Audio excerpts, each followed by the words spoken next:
Good morning, dear students. I hope you all are well and fine at home.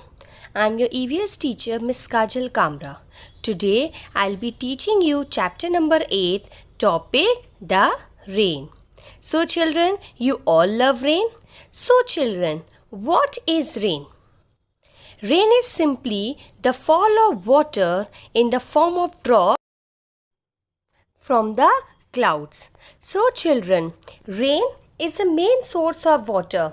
Animal, plants, trees, we all need rainwater to grow. We cannot live without water. So, in this chapter, we will learn about rain more.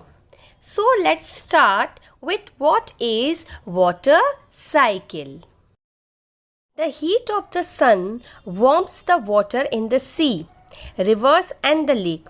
And this water from the sea and the rivers, children, this evaporates to form water vapor. Can you see the vapors that shows in the picture above? And that mixes with the air and rises up.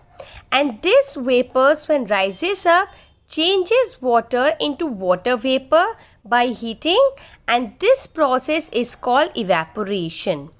After evaporation, the vapor cools and condenses to form the tiny droplets of water, and then its process is known as condensation. The water drops join together, they become bigger, and when they become larger, they fall to the ground as rain. So this water again flows back into the rivers, lakes and the seas, where it again changes into water vapor. So the repeated change of water, repeated change of water to the water vapor and then again back to the water, this is called the water cycle. Okay, children?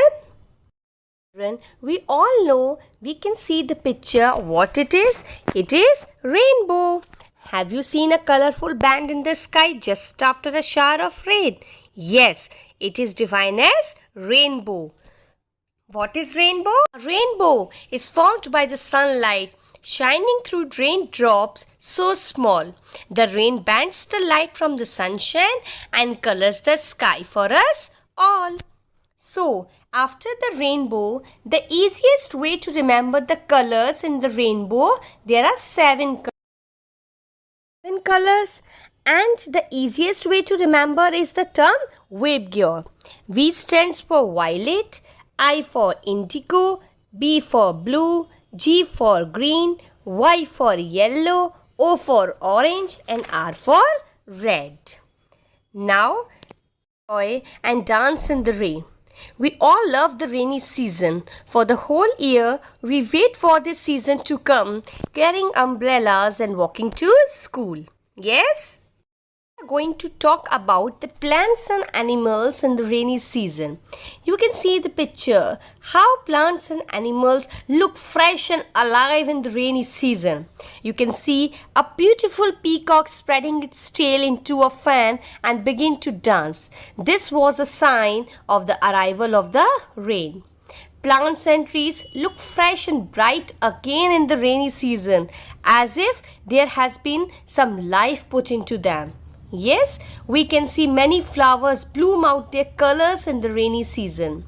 So, plants and animals need water.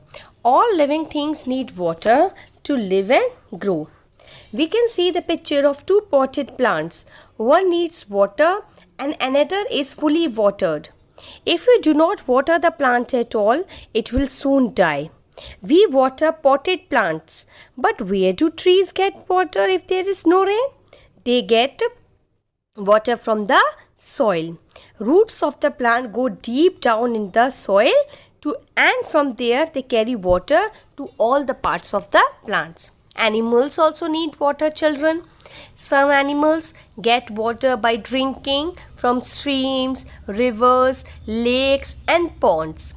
And what about other animals?